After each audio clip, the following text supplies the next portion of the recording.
Handang-handa na raw si pambansang kamao Manny Pacquiao na makasagupa ang tinaguriang Desert Storm na si Timothy Bradley Jr. lalo pat labis ang kanyang ginawang training sa loob ng 2 buwan. Babalik si PR Kanghel.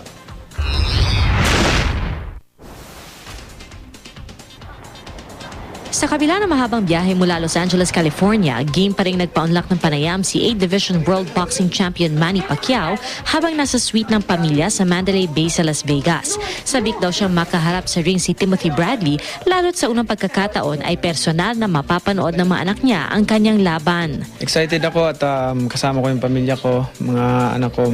Kwento ni Jinky, pati mga bata excited na rin ngayong di na lang sa harap ng TV sila manonood ng laban.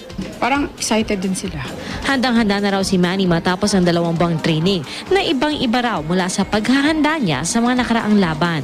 Pareho lang naman yung ginagawa namin at in-apply lang namin dito yung konti yung plyometrics, isometrics at saka yung sprint sa track.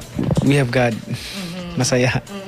Hanggang dito tuloy yung nightly. Busog na busog kami sa sa Word of God. Sa pagdating ni Manny rito sa Las Vegas, agad din siyang ipinagdasal ni Pastor Jeric Soriano. Mula sa Las Vegas, Nevada, PR Kanghel, GMA News.